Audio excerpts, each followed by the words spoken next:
ఆధునికీకరణంగా తీర్చిదిద్దబడిన church. అందరికీ క్రీస్తు పేరిట శుభాభివందనాలండి. మా నూతన మందిరము మరి మట్టి పోయడం కూడా జరుగుతూ ఉంది ఈరోజు. కానీ వర్షంలోనూ మరి ఎండనక మరి మా సొంత పని కంటే ఎక్కువగా మరి మేము చేసుకుంటా ఉన్నాం. మరి అది తొందరగా చర్చిని నిర్మించాలని మరి ఎండలోనే ఒక పక్క ఎండేస్తుంది, మళ్ళీ సాయంత్రానికల్లా మళ్ళీ వర్షం పడుతూ ఉంది. వాతావరణం మరి వర్షాకాలం కాబట్టి మరి అది తొందరగా మట్టి కూడా బాగా తడిసిపోయి ఉంది. దాన్నే అలాగే పోస్తూ ఉన్నాం.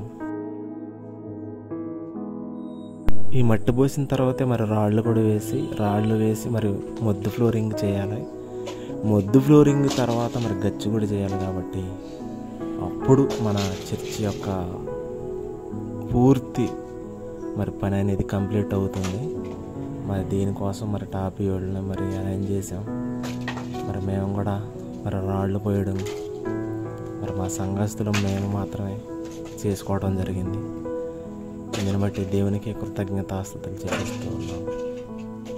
అలాగే దేవుడు చూపించిన యొక్క కృపను బట్టి, దేవుడు చూపించిన యొక్క ప్రేమను బట్టి దేవునికి లెక్కలేని స్తుతులు స్తోత్రాలు. మరి ఎంతటి కృపను మాకు అనుగ్రహించిన దేవాది దేవునికే వేలాది వందనాలు చెల్లిస్తూ ఉన్నాం.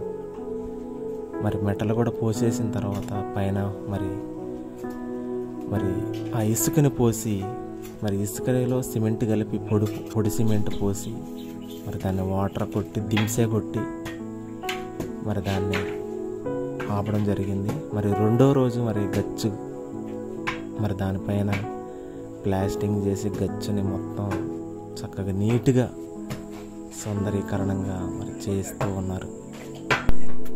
చర్చి పెట్టుకోవాలంటే మరి వర్షం వచ్చినా ఎండ వేసినా ఇంకేది వచ్చినా సరే ఆటంకం లేకుండా ఒక మందిరం అనేది మేము ఏర్పాటు చేసుకున్నాం. ఇందుని బట్టి దేవునికి కృతజ్ఞతాస్తుతులు చెల్లిస్తూ ఉన్నాం. ఇన్ని సంవత్సరాల మట్టిగా ఒక మందిరం అనేది మాకంటూ లేదు. మరి ఎక్కడన్నా మీటింగ్స్ పెట్టినా, ఎక్కడన్నా సువార్త ప్రకటించినా కానీ, అలాగే అనేకమైన మొత్తం మెటీరియల్ అన్ని కొన్నాం. కానీ ఒక మందిరాన్ని నిర్మించుకోవడానికి మరి ఇన్ని సంవత్సరాల మట్టి అక్కడ ఆ ఇంట్లో ఇక్కడ ఈ ఇంట్లో అలా పెట్టడం జరుగుతుంది. కానీ ఒక మందిరాన్ని నిర్మించుకోలేకపోయాం. మరి దేవుని కృపను బట్టి మరి ఆయన ప్రేమను బట్టి మరి ఇప్పుడు కట్టుకోగలుగుతూ ఉన్నామంటే ఆయన ఇచ్చిన మా పట్ల చూపించిన కృప ప్రేమ అని మేము గట్టిగా నమ్ముతూ ఉన్నాం. ఇందుకు దేవునికి కృతజ్ఞతాస్తుతులు చెల్లిస్తూ ఉన్నాం.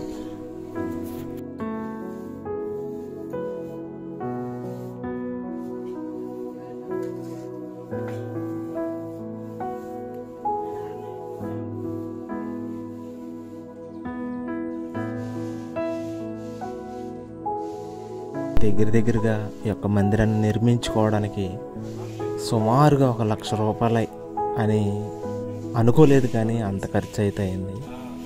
మరి మేమైతే ఒక 50,000 ఒక 60,000 ఒక చిన్న మందిరం లాగా ఒక షెడ్ని నిర్మించుకోవాలనుకున్నాం. కానీ చూడబోతే అది 1,00,000 రూపాయల దాకా వెళ్ళిపోయింది. కానీ చాలా చక్కగా ఉంది. కానీ 1,00,000 రూపాయలకి ఎంత వచ్చిందంటే చాలా బెటర్. కానీ మా సొంతంగా మరి అన్నీ మేమే సొంతంగా చేసుకున్నాం కాబట్టి ఇంత తక్కువలో అయిపోయింది.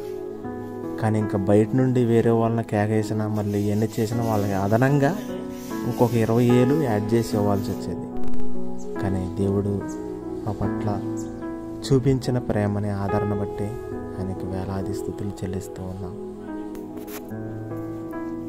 పనులన్నిటిలోనూ మేము చేసిన ప్రతి దాంట్లోనూ మా ప్రార్థన విన్నపాలన్నిటిలో కూడా, అలాగే మందిరం కొరకు చేస్తూ ఉన్న ప్రార్థన విషయాలలో ఎందరైతే చేశారో ప్రతి ఒక్కరిని బట్టి పేరు పేరున హృదయపూర్వకంగా నా వందనాలు తెలియజేస్తూ ఉన్నాను.